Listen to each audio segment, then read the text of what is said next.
bienvenida a la segunda Feria del Libro Originario, organizada por el Centro de Pueblos Originarios de la Biblioteca Nacional y la Dirección de Cultura y la Dirección de Investigaciones.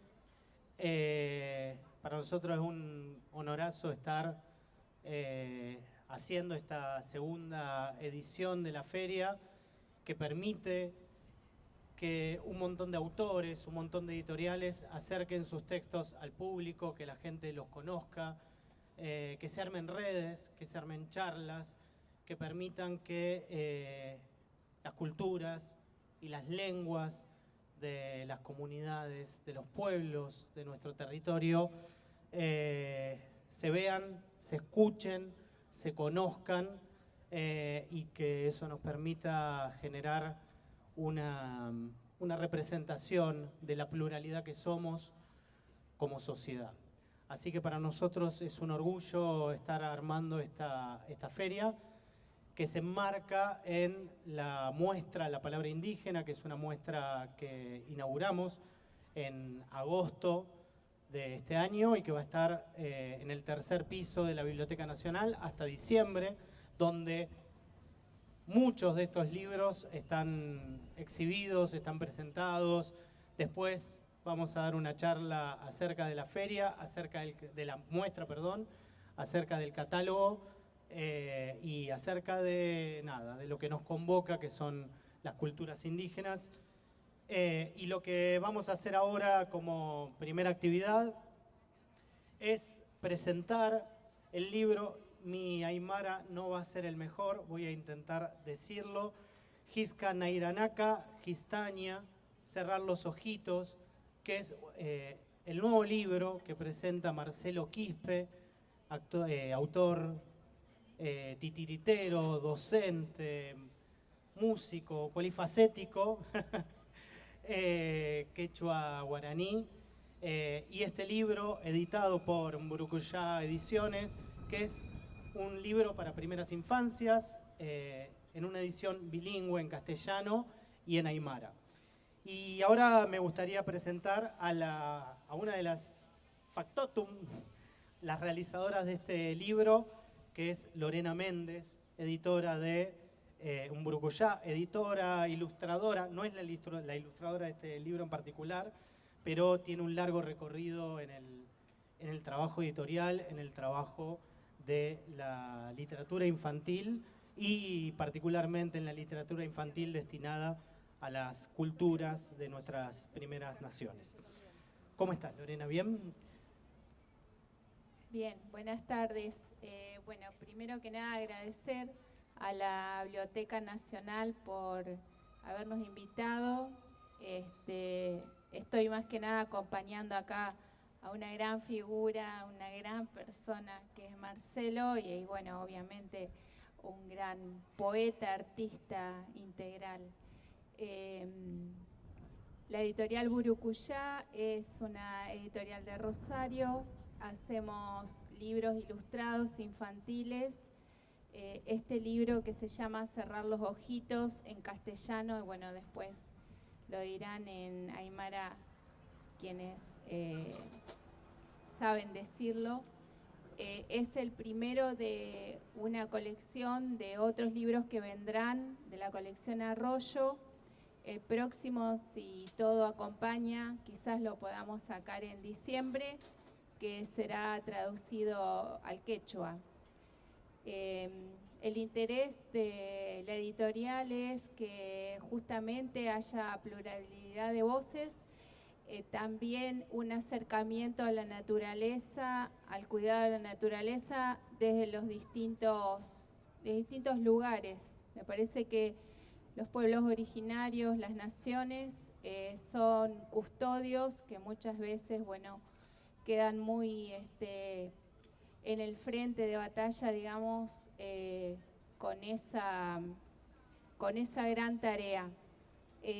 También me interesa que las infancias puedan tener o acercar a las infancias justamente la pluralidad de voces, de formas de expresarse, bueno, las distintas cosmogonías de los pueblos nativos. Así que bueno, muchas gracias a Rafael también por su trabajo, su gran trabajo en este libro.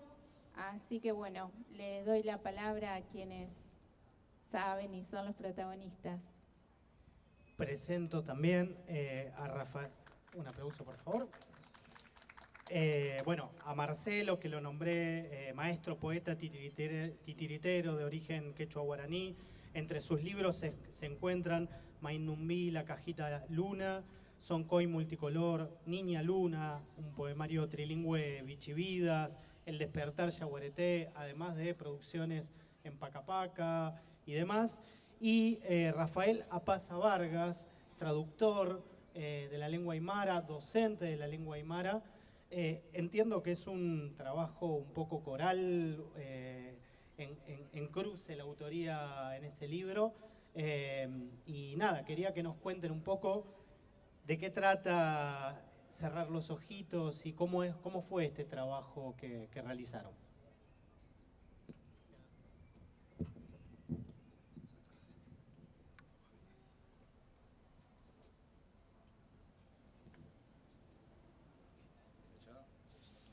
Bueno, buenas tardes, Magnalia, Cusiglia. Alegría de estar aquí en la Biblioteca Nacional. Nos parece importante que los hermanos, las hermanas estemos en este espacio, ocupándolos, que los hermanos y hermanas de distintas naciones, distintas comunidades, estén participando en distintos ámbitos de la cultura, en distintas instituciones, que se abran las puertas a las comunidades. Me parece que es un paso importante. Venimos resistiendo hace muchos siglos, pero aparte de la resistencia, que lo tenemos en la palabra, en nuestra cultura, tenemos que también dar primeros pasos de actividades, de propuestas que tengan que ver con nuestra mirada, nuestras cosmovisiones, nuestras cosmovivencias. Hace mucho tiempo ya que me dedico a la escritura. Mi familia, mis abuelos, mis abuelas han sido analfabetos, semianalfabetos, pero han sido grandes oradores de la cultura. Me han contado desde siempre muchas historias que, bueno, yo la he tomado toda la vida de mi familia y de otros ancianos y ancianas. Así que el oral, la oralitura, ese lugar entre el oral y la escritura es parte de nuestras comunidades. Está presente, así que cuando uno escribe a través de nuestros ancianos, nuestras ancianas. No es propio nuestra escritura, tiene que ver con un colectivo, con una historia, con una memoria colectiva que ha sido transitada desde la oralidad. Y que, bueno, a partir de mucho tiempo, algunos hermanos se han puesto a escribir, y eso es importante, esa sistematización de nuestra cultura en la escritura. Venimos trabajando con la editorial Umburucuyá y con otras editoriales distintas historias. Bueno, son poemarios, también hay cuentos, hay novelas.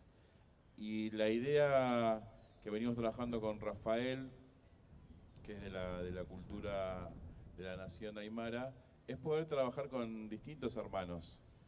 Estoy trabajando también con el hermano de otomí, la lengua otomí en México. Prontamente estamos sacando un libro. Así que estamos tratando de articular, no solamente en el territorio argentino, sino en el Ayia Yala, en América, los encuentros de la literatura, de la oralitura, que es importante para los desafíos en un contexto nacional, latinoamericano y mundial de tanta crisis, de tanto avasallamiento a los derechos en términos generales. En ese contexto escribimos y resistimos. Bueno, y este libro es un libro pensado para las infancias. Vengo escribiendo varios libros para las infancias. Esta es la historia de un pumita, de un puma que no se quiere dormir. De eso habla este poemario que hemos trabajado, nos hemos encontrado con Rafael y le ha puesto la hermosa lengua aymara a estos versos. Así que para introducir y para que Rafael diga algo, un poquito esa es la introducción de este nuevo libro. Kamisa Gilata Cuyaca, acá Pachana, Pachacuti, Sata, Camarcana, Hacha, Buenos Aires, Sutinim, Ma Arumtau y Sapa Mainitaki. Ucamapan. ¿Cómo estás, hermano, hermana, en este tiempo llamado Pachacuti, en esta gran ciudad llamada Buenos Aires? Que sea un buen día. Un saludo a cada uno de ustedes.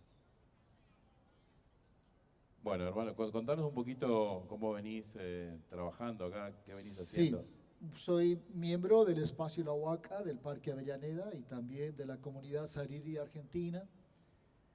Y el idioma aymara, Colla aymara, es pues tan interesante y que estamos en este tiempo de Pachacuti donde aparecen los idiomas originarios, su revitalización y su difusión, en fin. Escarbar las raíces para encontrar palabras que estaban por ahí desparramadas y las estamos encontrando y armando, de eso se trata. Y pues es una pasión, porque el aymara es como que estaba escondido. Yo creo que hay mucho para hablar sobre el idioma.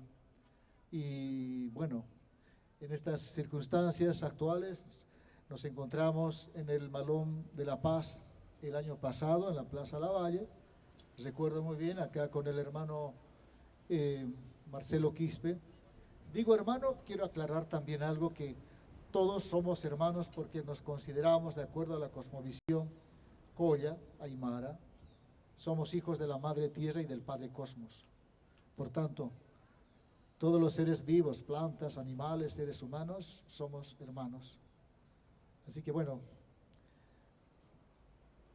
Bueno, sí, nos encontramos como nos encontramos con otros hermanos que estamos dando distintas luchas en distintos territorios. La urbanidad nos ha encontrado en este caso. Yo quería contarles, por ejemplo, mi abuelo es de Chuquisaca, nació en Chuquisaca y tuvo que emigrar hacia Jujuy, y su forma de defender a la familia fue no transmitir el quechua. Le daba vergüenza, miedo, todo eso mezclado. Mi padre un poco hablaba el quechua, pero lo fue perdiendo. Así que en nuestra familia, tanto el quechua como el aba guaraní, que es propio de la zona de Yunga de Jujuy, es parte también de una resistencia y una recuperación de las lenguas que se fueron perdiendo por distintos motivos. A veces la vergüenza, a veces el miedo, a veces la represalia que había en las instituciones educativas, instituciones del Estado, ha generado que haya un repliegue y que parte de la lengua se fuera perdiendo en alguna familia y que algunas lenguas se fueran perdiendo en el continente. Ante ese avasallamiento institucional del Estado, digo, no nos queda otra que construir. En tiempos tan terribles como los que nos toca vivir ahora, es necesario organizarnos, recuperar identidad. Tenemos profundas raíces. Hay un viejo dicho muy conocido que dice que arrancaron nuestros frutos, rompieron nuestras ramas, quemaron nuestro tronco, pero no pudieron matar nuestras raíces. Estas raíces están fuertes y están nuevamente floreciendo, dando nuevos brotes, así que somos parte de una nueva generación de escritores que escribe. Así que eso parece que es alentador, y encontrarse con otros hermanos, con otras lenguas y participar. Sí, quería acotar, Marcelo Quispe, imagínense, es un apellido tan propio de la región aymara, milenaria diríamos, Colla, pero después me gustaría explicar esta diferencia entre lo Colla y lo aymara específicamente. Mi abuelo se llama, mi abuelo paterno, Félix Apaza Quispe. Bueno, así que tenemos algún parentesco lejano. Claro, mi papá ya se llama Rafael Apaza Mamani. Yo soy Rafael Apaza Vargas. Aunque el documento lo diga solamente Rafael Apaza, pero nosotros culturalmente mencionamos el apellido de la madre, porque es una manera de honrarla, porque somos hijos de padre y de madre. El documento es otra cosa, pero nosotros somos hijos de mamá y de papá. ¿Cuánta honra le debemos a la mamá? Y quizá en el documento no figura. Bueno, eso es otra cuestión, pero nosotros debemos mencionarlos. quería preguntarte, Marcelo, cómo vos hace bastante que estás trabajando con la literatura infantil. ¿Cómo es ese trabajo? ¿Cómo te conectaste? ¿Cómo empezaste a trabajar? Creo que es central que los chicos se conecten en la construcción de esas identidades. Tenés otro libro aparte que es Niña Luna, también editado por Mburucuyá. ¿Cómo fue tu contacto, tu llegada a la literatura infantil? Sí, bueno, yo soy maestro de grado, así que tengo una tarea laboral permanente con las infancias. Mis primeros trabajos han sido rurales en Salta, con el mundo indígena campesino. A veces la identidad campesina es más fuerte que la indígena, a veces no. Pero bueno, he trabajado en Salta, en escuelas rurales, donde las palabras, el contexto, la naturaleza está presente permanentemente. Así que fue un poco observar lo que pasa con nuestras infancias, nuestras adolescencias, y a partir de esa observación que están de los pueblos originarios, observar, a veces no hablar tanto y observar, y eso es un pie importante para la escritura. Y después compartir lo que uno escribe sin subestimar las infancias, tratando con mucho respeto lo que tienen para dar. Digo, muchas de las cosas que escribo tienen que ver con esta escucha de las infancias, con esta pregunta que hacemos a las infancias, y después, bueno, van saliendo estas construcciones poéticas. Y antes de ser libro, fueron poemas que los estuve trabajando, compartiendo.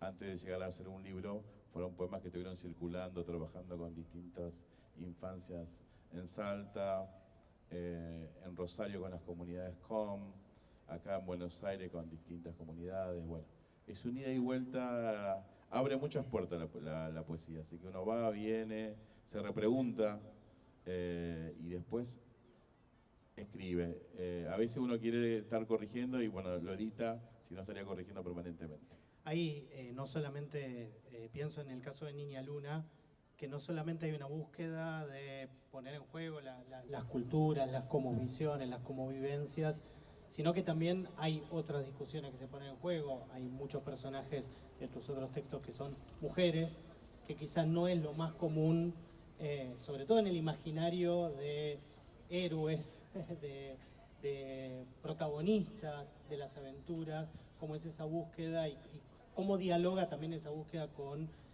lo indígena y con las lenguas y con las cosmovisiones. Sí, acá siempre con el hermano hablamos de Bartolina Sisa, ¿no? Hablamos permanentemente, hablamos de Micaela Bastidas, hablamos de las mujeres indígenas que han tenido un rol protagónico en distintas etapas de la historia. Bueno, yo converso un poco con las infancias y varios de los libros que tengo publicado, una niña es parte de esa voz que dice algo rebelde, que se resiste, que se encuentra con otros, con otras, que defienden la naturaleza, que tiene un legado para transmitir de sus padres, sus abuelos. Así que la figura de la mujer y de la niña están muy presentes en mi poética y que tienen que ver con lo colectivo y con la reivindicación de algunos personajes importantes para nuestras culturas. Bueno, es interesante el libro, digo, la inspiración de Marcelo sobre todo, ¿no? Viendo en este caso a Cerrar los Ojitos, o la otra que es Niña Luna, ¿no? Muy lindo.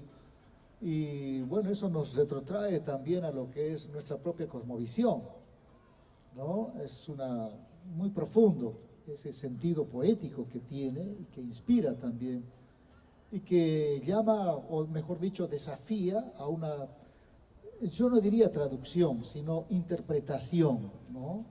Entonces es interesante. En mi caso, yo soy autodidacta, más o menos desde el año 2008, por ahí empecé como a armar, ¿no? Ciertas cosas del idioma, porque no tenemos pues el idioma, en este caso el aymara, es muy reciente.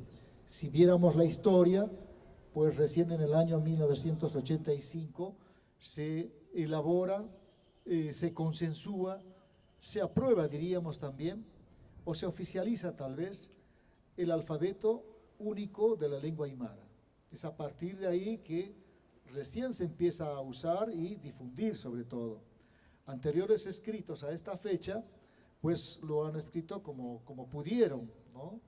Entonces ahora sí tenemos un alfabeto único en el cual nos manejamos, y esto cuesta un poquito encontrar, porque para entender el idioma, o mejor dicho la lengua aymara, pues hay que tener conocimiento de lo que es la gramática española.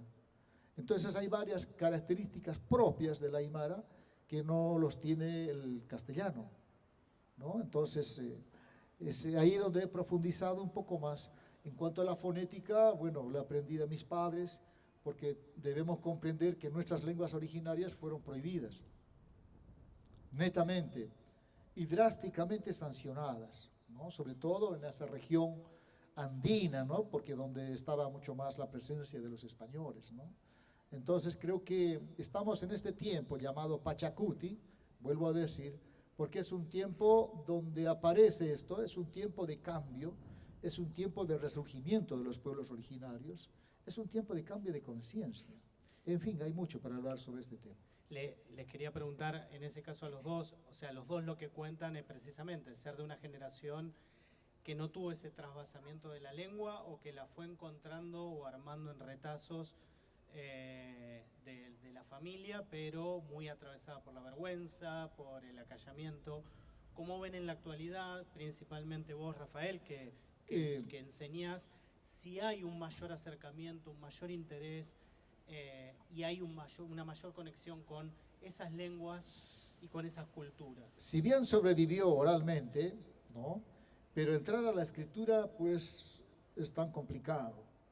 Pero menos mal que existe la escritura, porque podemos a través de ella transmitir, recuperar, revitalizarla, elaborar quizás todo una forma de enseñanza también, ¿no?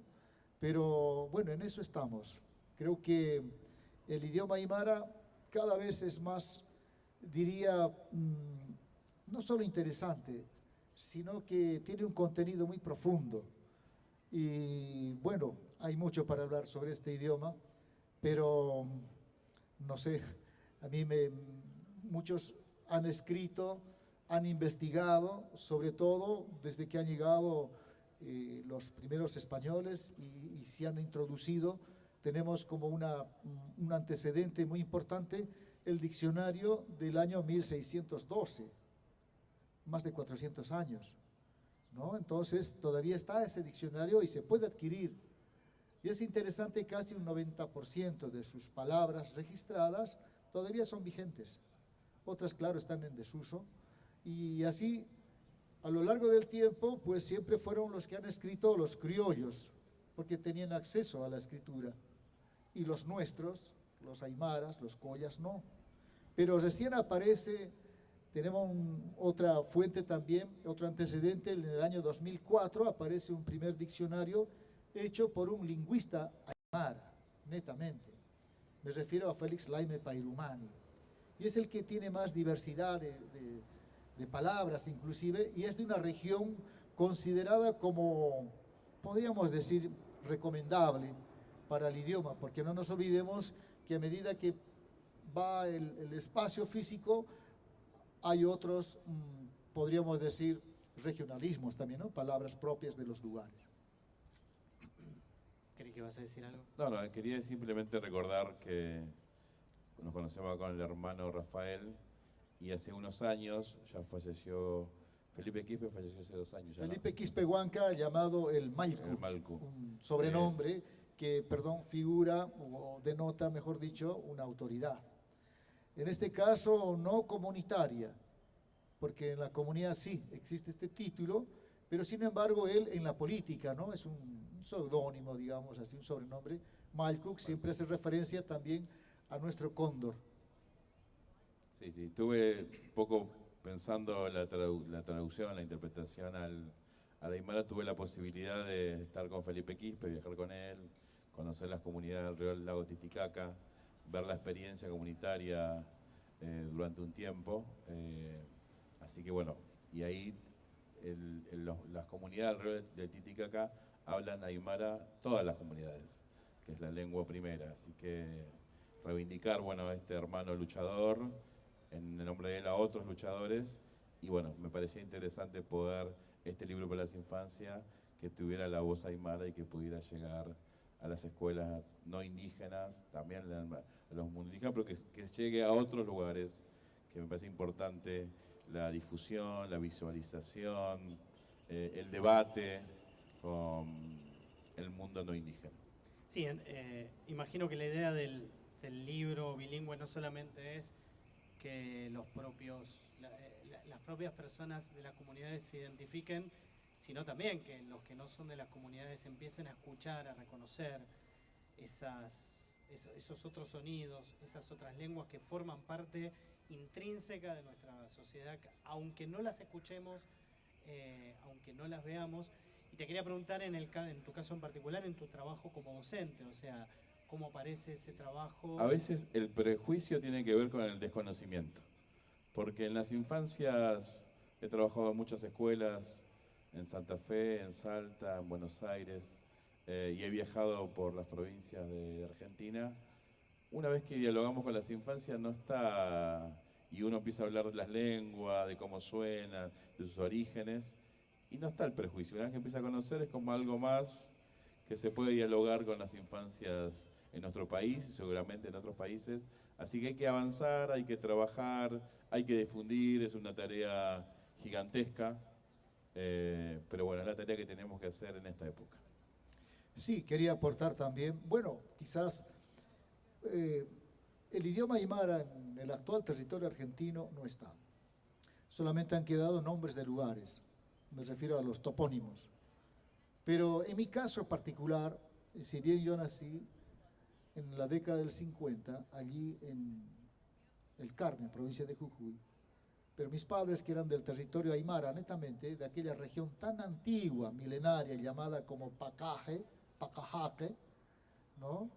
Entonces regresaron para allá y ellos del altiplano se fueron a los yungas, paseños. Estamos hablando del actual estado plurinacional. Y ahí crecí y la fonética ahí la aprendí. Pero pues como no habían textos para aprender, entonces es todo de oído y uno va como ahora armando como un rompecabezas y queda todo en la memoria de aquella infancia. Entonces uno va encontrando datos más precisos, datos más, diríamos así, que las va armando como un rompecabezas, porque el idioma aymara es sufijante y además es aglutinante, ¿no? Entonces uno habla palabras con 1, 2, 3, 4 o 5 sufijos, hasta que alguien, como es un lingüista, en este caso Juan de Dios Yapita, ha hecho una palabra con 14 sufijos. Imagínense, tiene 32 palabras. Interesante, pero esto no se usa porque complejiza mucho para poder decirlo, pero simplemente es para decir que el aymara es sufijante y por sus características que tiene el aymara es también reducible a fórmula algebraica. Qué interesante. Si ustedes entran a Iván Guzmán de Rojas van a encontrar, ¿no?, acerca de esta forma, ¿no?, de decir que es algorítmica, que tiene esa posibilidad de ser, ¿cómo sería? Convertida, ¿no?, en el álgebra, y bueno, elabora también, hace su proyecto inclusive para hacer unos sistemas de traducción simultáneo. Pero vemos que las políticas internacionales pues no dan lugar a esto, por tanto es frenado y lamentablemente queda por ahí todavía, siendo que inclusive la matriz de la computadora no es el aymara, así que imagínense, ¿no? También habla de que el aymara es trivalente, tiene una lógica trivalente con valores de verdad, ¿no?, que son 3. Pero en fin, hay mucho para hablar, hay muchísimo, muchísimo. Bueno, todo esto dicho, y me encantaría que escuchemos este texto, que abramos los ojos, los oídos, para escuchar un poco estas lenguas y este diálogo.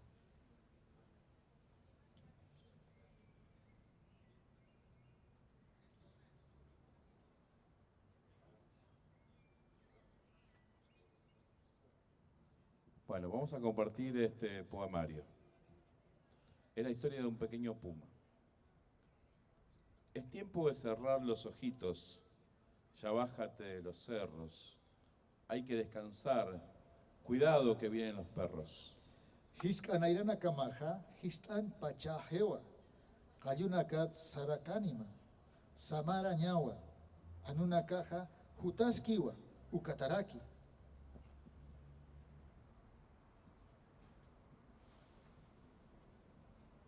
Se durmió el cachorro de puma. Quería seguir jugando, pero se hizo de noche. Ya salieron las estrellas y la luna. Puma kayoha, ikhewa, anatañ munaska kinwa, arum tapiwa ihewa, paksej, warawaranaka, mistun hewa.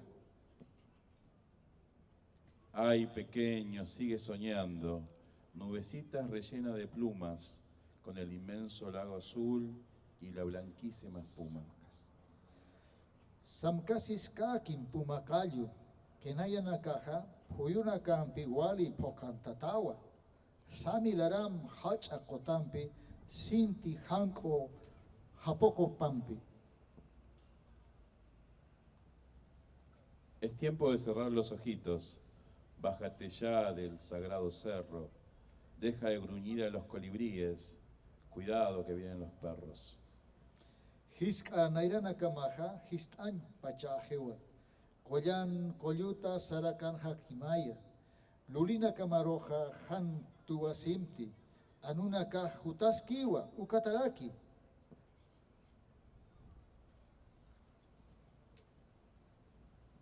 Se durmió el cachorro de puma. Quería atrapar al gran cóndor, pero es imposible. Ya salieron las estrellas y la luna. Puma kayoh ikhewa, hacha kunturiroh katuñ munana, inamaya kiuyanti, paksej warawaranaka mistun hewa. Ay, pequeño, sigue soñando. Nubecitas rellenas de plumas, con el inmenso lago azul y la blanquísima espuma. Samkasis kakim, pumakayo, kenayanaka puyuna campi wali pokantatawa, sami laram hachakotampi, sinti hanko hapokopampi. Muchas gracias. Añade. Las ilustraciones son de Nana González, que es una ilustradora que no ha venido, pero bueno, esa es parte de este poemario ilustrado. Muchísimas gracias, Marcelo, muchísimas gracias, Rafael, muchísimas gracias, Lorena, por traernos estas historias. Me quedé pensando en, está el puma, está el cóndor, el colibrí. ¿Quiénes serán los perros? Me llamó la atención. Pero bueno, muchísimas gracias por estar, por escucharnos. Ahora en un rato vamos a seguir con las actividades. Cerrar los ojitos lo encuentran en el stand de Mburkuyá, que es el stand número 8. Y bueno, ahora en un ratito seguimos. Disfruten de la feria, de la jornada y de esta hermosa actividad. Muchas gracias por la escucha. Yuspakar hilata kuyaka yakha uruna hikisiñan, hikisinkama, hayaya. Bueno, buenas tardes. Gracias a todos y todas por estar, por venir a esta segunda edición de la Feria del Libro Originario que organizamos desde la Biblioteca Nacional, un espacio para difundir la literatura, el ensayo, la historia y toda la producción bibliográfica de escritores, pensadores, pensadoras indígenas o con libros acerca de la temática. En el día de hoy hemos realizado ya la primera charla, que la vieron recién, la presentación del nuevo libro de Marcelo Quispe, y ahora vamos a tener una charla con Ernesto Vázquez y Mario Castells acerca de la reciente salida del catálogo de la muestra La Palabra Indígena, que es una muestra que está en este momento en el tercer piso de la Biblioteca Nacional, en la sala Juan L. Ortiz, que como su nombre lo indica, es una muestra de las que hacemos en la institución, que trata de dar cuenta de todo el acervo patrimonial que existe en nuestra institución respecto de escritores indígenas o de la temática en la Argentina y en la Biblioteca Nacional, y también yendo hacia esos cruces que tienen que ver con las lenguas, las culturas que exceden las diferentes configuraciones que los estados fueron generando a través del tiempo en nuestra región. Van a encontrar allí desde el Inca Garcilaso de la Vega, con su edición original del año 1609 de Lisboa, hasta los libros de quienes me acompañan aquí, que son Ernesto Vázquez y Mario Castells, y ellos, además de haber colaborado con su literatura y sus ensayos en la muestra, también escribieron 2 artículos para el catálogo que se puede conseguir en el stand de la Biblioteca Nacional, que también tenemos algunos títulos vinculados a la temática. Y la idea es charlar un poco con ellos acerca de lo que escribieron como punto de partida, después podemos derivar hacia lo que vaya surgiendo. Les agradecemos a todos y todas su presencia, su escucha. Y bueno, no hablamos con quién empezamos, pero ya que Mario está con ganas, me dijo que venía afilado. Así que lo presento. Mario Castells es escritor. Para el catálogo escribió una semblanza sobre su historia con la cultura guaraní, con la lengua guaraní, una historia familiar, y además volcó una serie de reflexiones sobre 2 escritores, Carlos Martínez Gamba y Saturnino Muñagurria, que escribieron su obra en la lengua guaraní o parte de su obra en lengua guaraní. Así que Mario, contanos un poquito sobre eso y sobre lo que vos quieras. Vaya, pa. ¿Qué tal? ¿Cómo andan? Tenemos un lindo día, estamos disfrutando de este evento. La verdad que el vínculo con los compañeros de la Biblioteca Nacional ya tiene ya tiene un camino bastante fructífero, que a mí me alegra muchísimo, y bueno, compartiendo acá con ustedes, con este día tan lindo, y aparte con esta razón que nos motiva para seguir. Sí, dentro de esas cuestiones, dentro de ese tipo de actividades que venimos configurando con, bueno, la inestimable ayuda de los compañeros, de los compañeros de la biblioteca, Diego Antico, Emi, ahora con el compañero vamos a compartir la mesa. Mi aporte tiene que ver con la cultura guaraní. Soy un escritor argentino, nací en Rosario, soy hijo de exiliados políticos paraguayos que vinieron hacia fines de los 60 a la Argentina, y muy vinculado por mi historia familiar y por mi historia social al idioma guaraní, porque soy de una región, de un barrio, de una zona de la ciudad de Rosario que podríamos decir que es completamente guaraní. No solamente por la cuestión de la topografía, estoy completamente vinculado por mi historia familiar y por mi historia propia al río Paraná. Vivo en Villa Gobernador, mi familia vive en Villa Gobernador Galvez, sobre la barranca del río Paraná, en el Bajo Paraná, mi barrio. Y el lugar, digamos, originario del que vienen mis padres está completamente también vinculado al río, porque es la zona donde confluyen los 2 ríos más importantes de nuestra región, que son el Paraná y el Paraguay. El lugar se llama Ñembucú, que significa Ñejepucú, largo derramadero de agua, ¿no? Qué maravilla el idioma guaraní para describir esos espacios, ¿no? Y en ese sentido, de mi vinculación y de la historia del guaraní, este vínculo con la biblioteca me despertó un montón de intereses nuevos a partir de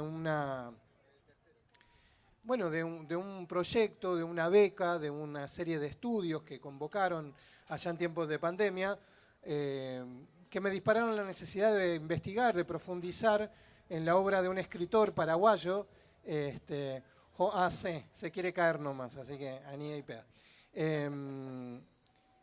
que es Carlos Martínez Gamba, como le decía, que fue un escritor paraguayo que escribió toda su obra en guaraní y toda su obra en el exilio en la Argentina.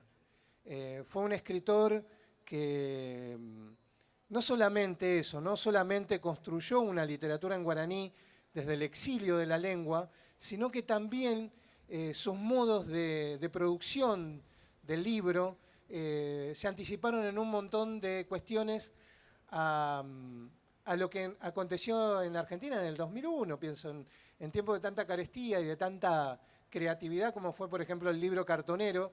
Él construyó sus primeros libros en guaraní a partir de una estética cartonera, de utilizar los cartones de residuos de las cajas de vino, etcétera, etcétera, para realizar sus libros. Y justamente por este vínculo con la biblioteca, por la beca José Martí de investigación y por la llegada y el encuentro con ese archivo, porque increíblemente esos libros que son incunables estaban en la biblioteca. Pude acceder a la obra completa de Carlos y a partir de esa obra, a partir de la lectura, a partir de acceder a esos incunables, mi contacto con la cultura guaraní libresca me llevó a otros lugares, me llevó a la obra de un escritor inestimable de la cultura argentina, completamente olvidado, un escritor que tiene un libro en español muy interesante, un libro de la dimensión, pienso, de Martínez Estrada, algo así, ¿no? Que se llama Como pájaros libres, que cuenta la historia de la provincia de Corrientes hacia fines del siglo XIX y hasta la mitad del siglo XX, donde nos encontramos que la provincia de Corrientes fue prácticamente monolingüe durante gran parte de su historia, y podríamos decir que hasta mediados del siglo XX fue una provincia eminentemente guaraní. Entonces todas estas vinculaciones, todas estas historias, todas estas políticas de resistencia de los intelectuales, estamos hablando de escritores eruditos, escritores de mucha formación académica, política, me lleva a contraponer, digamos, con esta necesidad cultural de los sectores de la oligarquía, digamos, de concebir una Argentina monolingüe, concebir una Argentina en la que solamente se habla el español y olvidar y sepultar, digamos, en el olvido la rica vitalidad de las lenguas originarias en nuestro país y en el continente, ¿no? Entonces, nada, mi colaboración está vinculada a esa preocupación y fundamentalmente, ¿no?, al mismo objeto de estudio, ¿no?, de los poetas, de los escritores que trabajo, que realmente per se son increíbles escritores. Bueno, Carlos Martínez Gamba en Paraguay obtuvo antes de morir el Premio Nacional de Literatura y para mí tiene la talla, su último gran libro, tiene el mismo tamaño, digo, para nombrarlo, que Augusto Roa Bastos. O sea, para mí hay dos grandes libros de la literatura del Paraguay y uno es Yo el Supremo, que justamente tiene la consagración y es un libro canónico. Muchos dicen que es el libro más importante de la literatura latinoamericana. Bueno, yo considero que Ñorairoñe, Monbeú, Guerra, Guasuro, Guaré, que cuenta en 30.000 versos, batalla por batalla, los acontecimientos de la guerra contra la Triple Alianza, es un libro tan importante como Yo el Supremo. Y para mí, mucho más, justamente porque es un libro escrito en la lengua del Paraguay. Bueno, eso, gracias. Gracias, Mario, muchas gracias. Ahora retomamos un poquito todo eso. Y ahora vamos con Ernesto Vázquez, también escritor, acaba de editar hace poco su libro de fantasciencia andina, que quizás nos pueda contar un poco qué es la fantasciencia andina. El puneño cosmonauta, que está aquí, en su stand Chacana Ediciones lo pueden conseguir. Y también, como les decía antes, Ernesto colaboró en el catálogo con un artículo, con un texto sobre la literatura indígena en el NOA, en el noroeste argentino. Él es oriundo de Humahuaca y aparte es, entre otras cosas, es hijo de uno de los grandes escritores indígenas de la Argentina, que fue el Toco Zuleta, que también están sus libros allí. Así que un poco él no habla tanto sobre el Toco en el artículo, solo lo menciona. Quizás Ernesto pueda contarnos un poco sobre la figura de su padre y también sobre su labor en el noroeste al respecto de la difusión y la militancia, ¿no?, por la identidad indígena en nuestro país. Gracias, Ernesto, por estar con nosotros. Imainaya Kazanki, Allin Punchay, Ñoka Suti, Kenti Pures Jamauta, Ñoka Humahuacamanta. Les digo, ¿cómo están? Buenos días. Mi nombre en quechua es Kenti, yo soy Ernesto Vázquez, mi nombre en castellano, y soy de Humahuaca, Jujuy. Les digo en mi lengua materna, el quechua, que es materna literal porque mi madre fue boliviana, de Sucre, y de ahí es que uno empieza a escuchar y a aprender el idioma y sobre todo la cultura, las costumbres y la cuestión espiritual, ¿no? Yo creo que eso es lo que nos inspira y lo que nos lleva a estar en estos lugares, a recorrer y a seguir produciendo y escribiendo. Bueno, yo primero quiero como felicitar, agradecer muchísimo a la gente de acá de la Biblioteca Nacional, a Karina, a Diego, a Emiliano, que son los que más conozco, pero todos, yo creo que esta institución literaria, humanística y bibliográfica, creo que es muy importante para nuestro país.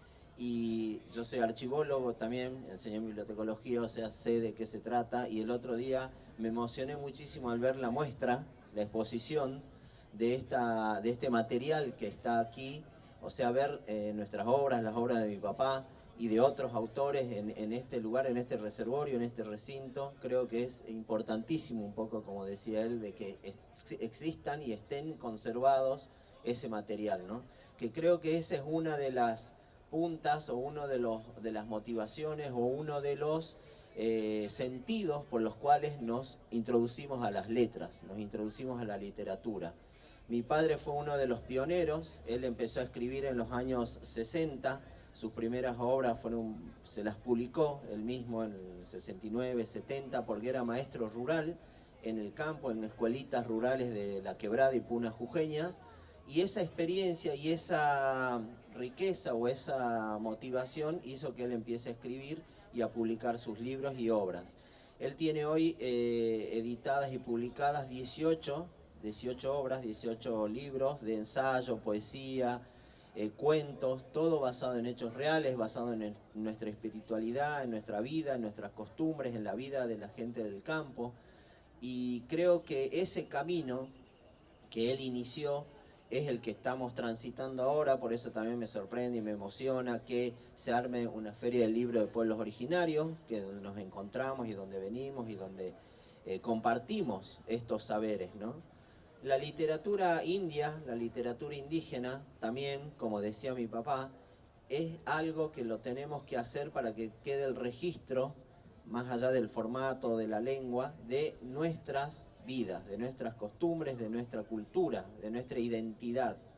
Nosotros creemos que desde Chacán Ediciones, que es la editorial autogestiva con identidad, lo que queremos es revalorizar y poner nuestra identidad arriba, ¿no? O sea, en lo más alto que creemos que es lo que nos merecemos como pueblos originarios, como pueblos indígenas, y que no solo está sectorizado o no solamente es para algunos, ¿no? Como era antes, que es lo que por ahí luchó mi padre en esto que decía Emiliano de la lucha indígena, que es una lucha, sigue siendo una lucha, ¿no? No solo por nuestros territorios y por nuestros derechos, sino también por esto, por estar y ocupar espacios que nos pertenecen, ¿no? Mi padre viajó mucho, difundió mucho la cultura y a través de sus libros se puede conocer todo ese bagaje y sabiduría que él tenía, que a pesar de que vivimos ahí en La Quebrada, en Humahuaca, él yo no sé cómo hacía, pero publicaba. Él iba, tenía sus manuscritos, sus cosas escritas a máquina de escribir, las llevaba a la imprenta y aparecía con el libro. Cosas que por ahí es más fácil, ¿no? En las grandes ciudades, pero bueno, él lo hacía y demostraba con eso que sí se puede. Después así también hizo una radio, FM, un canal de televisión, bueno, un montón de cosas, un diario. Y creo que ese ajayo, ese espíritu que él tiene, que él nos deja, es el que tenemos que continuar. De ahí también, bueno, Chacana nace con justamente la publicación y la reedición de algunos de sus libros que estaban agotados y que él mismo decía, bueno, publicá, hagamos esto. Y de ahí nace, y bueno, estamos aquí ahora también animándonos a escribir y a publicar, porque yo creo que es algo que lo tenemos que hacer para dejar y para que siga, ¿no es cierto?, este camino y esta lucha indígena, porque las luchas indígenas se hacen de distintas maneras, ¿no? Estuvimos en los malones, en los cortes, estuvimos en distintas manifestaciones, en partidos políticos, pero yo creo que hay cosas que quedan y perduran, ¿no? Y con respecto al catálogo, como les decía, que es algo magnífico, algo muy importante, ¿no? Que por ahí nos sentimos orgullosos, con un honor de participar, gracias por eso y felicitarlo, que creo que es una manera de visibilizar. Por ahí no es lo mismo que escribamos nosotros una publicación en nuestro lugar y en nuestro territorio y que estemos por ahí presentes o que escribamos algo a nivel nacional y de otro, ¿no es cierto?, de otro contexto y otra apertura. Yo creo que ahí el aporte mío es sobre todo algo que decía también mi padre, que existe una literatura india, existe una literatura indígena. Ahora es como que estamos en la cuestión de definir qué es, ¿no? Eso lo que escribo son reflexiones, porque tenemos muchos autores indígenas en nuestra zona, que por ahí a veces sin saberlo y a veces sabiéndolo escribieron, como Germán Churqui Choquevilca, como Anastasio Quiroga, como Domingo Serpa, como Abelino Bazán, que escriben y escribimos en primera persona. Escribimos de las cosas que nos pasan nosotros mismos, ¿no? También planteo que hay una escritura que escriben sobre los pueblos originarios. Y esos escritos, bueno, son estudios o investigaciones que son válidas, que por ahí también a veces no se consulta o a veces se escribe, bueno, por lo que existe. Nosotros creemos que la literatura indígena todavía está en un proceso de iniciación y de discusión. Lo que sí sabemos es que es una escritura desde nuestro propio ser, desde nuestra propia lengua, desde nuestras propias costumbres y de nuestras propias vivencias. Mi papá siempre decía, y cuando él iba, porque aparte no solo publicaba sus libros, sino también que los vendía personalmente del autor al lector, y él decía, cuando le preguntaban estos libros, ¿quién los escribió? Y él decía, nosotros, los indios, también escribimos. Entonces creo que a partir de ahí es que Chacana Ediciones sigue esa línea, ¿no?, autogestiva y con identidad, sobre todo para reconocernos a nosotros mismos, para mirarnos y leernos a nosotros mismos. Creo que eso es lo que queremos compartir y es lo que por ahí expresamos en el catálogo, que realmente nos parece algo impactante ver, ¿no?, las publicaciones acá y compartir estos espacios con otros hermanos y hermanas y bueno, con personas que les interese, que estamos ligados a esto. Agradecerles y bueno, Tinkunakama, Tupananchiscama, eso es, hasta que nos encontremos de nuevo, hasta que nos volvamos a ver. Gracias. Gracias, Ernesto. Creo que tenemos tiempo todavía para una preguntita más para cada uno, si les parece. Bueno, de aparte lo que quieran decir, ¿no? Yo te quería preguntar un poco, Mario, ya que estás con tu último libro, que nos hables sobre Plata y Escama, que también está allí en el stand que trajiste con tus propias publicaciones, que nos cuentes un poco y si podés contarnos, bueno, cómo trabajás la literatura y estos temas que estamos hablando, ¿no? Así cruce. Bueno, gracias por la pregunta. Plata y Escama es la traducción al español de Pirapiré. Pirapiré significa justamente esas dos cosas. Significa la plata del pescado, la escama, y también significa el dinero.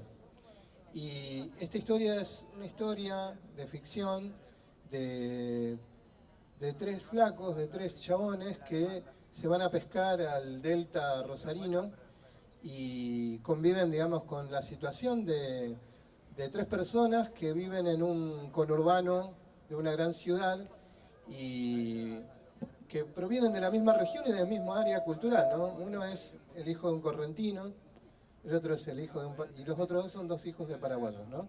Y se van a pescar. Y en ese vínculo mediado por la naturaleza, por la transformación también de lo natural, ¿no? Es lo que dice en la contratapa Gabriela Cabezón Cámara, ¿no? Está todo lo que tiene que ver con la cosmovisión guaraní, pero también cruzada, como está cruzada la naturaleza por la interferencia del capitalismo, ¿no?, en las relaciones con el medio ambiente. O sea, está Itaipú, no es el mismo río, está Itaipú, está el puente Rosario Victoria, están las quemas de los pastizales de las islas, que sabemos que todos los problemas que apareja, digamos, para la salud y para la economía de la región, para también el medio ambiente, ¿no?, por supuesto, antes que nada. Y bueno, hay toda una cuestión que habilita también reflexiones sobre el lenguaje, reflexiones sobre nuestro ñanderecó, decimos nuestro modo de ser, cómo somos, lo que pervive del tecó, del ñanderecó en las poblaciones de los grandes conurbanos de las ciudades argentinas, y un poco, digamos, todo lo que pervive de la cultura guaraní en el inconsciente colectivo de la gente, inclusive en el lingüístico, ¿no? En las palabras, en los topónimos, en la forma de encarar la vida, ¿no? En la forma de entender el mundo. Pareciera que somos muy europeos, o eso nos venden, y en realidad estamos muy, muy marcados por las cosmogonías y por las tradiciones de los pueblos que estuvieron y que permanecen todavía entre nosotros. Gracias, Mario. Bueno, ya saben, está ahí el stand, lo vamos a leer. Mario me dijo, llévatelo, ya lo tenemos, lo tengo en la mochila, así que tarea para la semana, leer la última novela de Mario. Y bueno, ya que te pregunté al principio, pero quedó medio mezclado en otras cosas, fue culpa mía, no fue culpa tuya. Contanos un poco, Ernesto, si te parece, sobre el puneño cosmonauta, que tiene un subtítulo, algo así, sobre la fantasciencia andina. ¿Qué fue lo que volcaste allí? Y bueno, ¿y qué cuentos destacarías, ¿no? de este volumen? Así es, yo creo que es interesante justamente lo que estamos haciendo, escuchándolo a él. Creo que son cosas que nos surgen desde las vivencias propias, ¿no? Todos los libros que tenemos están basados en hechos reales, de cosas que nos suceden a nosotros o que le suceden a algún amigo, amiga, alguna persona. Esta fantasciencia andina es una especie de mezcla entre la ciencia ficción, la fantasía y nuestra cosmovisión o nuestra mirada andina. Yo de chico leí mucho, bueno, justamente eso es lo otro que destaco de mi padre, de que vivíamos en una casa con música, con poetas, con escritores, y entonces uno lee, ¿no? Tiene acceso a un montón de lecturas y de cosas. A mí me gustaba muchísimo la ciencia ficción, Carl Sagan, Ray Bradbury, bueno, muchos autores clásicos que me llamaban la atención y me hacían volar y me hacían ir a otros espacios, lugares y tiempos. Yo creo que de ahí aparece mi pasión por la ficción y la fantasía, y lo puedo volcar relacionado con nuestras costumbres, con nuestra espiritualidad, con nuestra cosmovisión.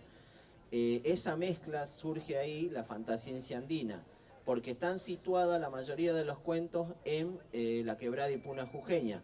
Justamente el puneño cosmonauta es un pastor de llamas, de Abrapampa, por ahí para adentro, que quiere ser astronauta. Y entonces él se anota a la NASA y tenía las capacidades de adaptación a los cambios, a los climas, a las temperaturas, porque en la Puna es así, y lo llaman de la NASA. Y bueno, y le pasan cosas, no le voy a poner el cuento porque así como eso toco temas de ecología, toco temas de la misma informática, la tecnología de hoy en día, cómo influye, ¿no es cierto?, en nuestras vidas y en nuestra visión, o en nuestra cosmovisión, o en nuestras costumbres. Mi papá tiene un libro escrito que se llama Pauperología, que aborda muchísimos temas de eso, de lo reciclado, de cómo lo hacemos nosotros en las comunidades, naturalmente, y cómo damos soluciones a eso.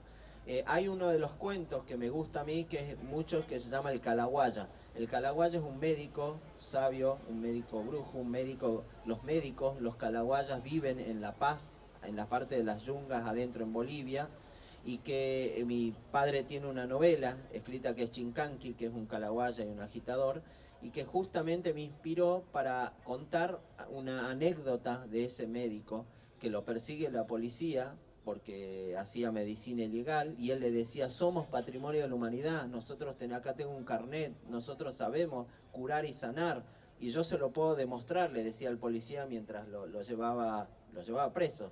Bueno, y hace algo que tienen que leerlo, que realmente parece, y ahí es la fantasía irreal, incierto, pero es real.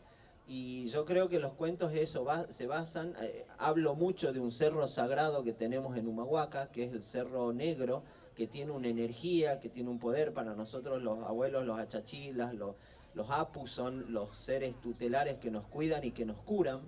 Y en ese cuento, o varios cuentos, nosotros vamos a ese cerro y pasan cosas, como por ejemplo que hay portales, y hay uno que es el Chico Cancún, que se mete en ese portal y aparece en Cancún, en Cozumel, en las playas de México, y bueno, también pasan cosas, y creo que de eso se trata por ahí justamente, contar nuestras vivencias y nuestras costumbres, no desde por ahí de lo tradicional o de tipo leyenda, ¿no? Que a veces las leyendas dejan o son tristes, ¿no? O son cosas muy así raras o terribles, y creo que eso es lo que quiero expresar, y inspirado, como les digo, en mucha bibliografía de muchos autores que cuentan esas cosas.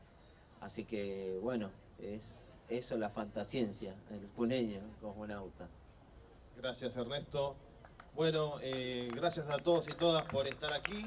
No sé si se quedaron con alguna idea, algún concepto que quieran agregar. ¿Quieran preguntar a alguien que quiera? Ah, bueno, sí, tenemos tiempo, sí, por ahí. Karina, para una pregunta, si alguien quiere intervenir. Tenemos ahí la programación de cómo seguimos. Hay tiempo, bueno, me dice Karina con buen tino que hay tiempo. No sé si alguien quiere decir algo. Aproveche que tienen los autores acá. Están acá en exclusiva. Y les podemos contar. Bueno, igual de todos modos se pueden acercar después a los stands para hablar con ellos y recorrer, aprovechar para agradecer a todos los presentes nuevamente, a todas las editoriales que están aquí. Espero que sea fructífera la jornada. Y bueno, nuevamente un aplauso, gracias a todos y todas. Seguimos en un ratito con más charlas, más música y bueno, y un poco de todo. Gracias. Ya yo ya llegué, Pepe, hasta que nos veamos nuevamente. Gracias, hasta luego.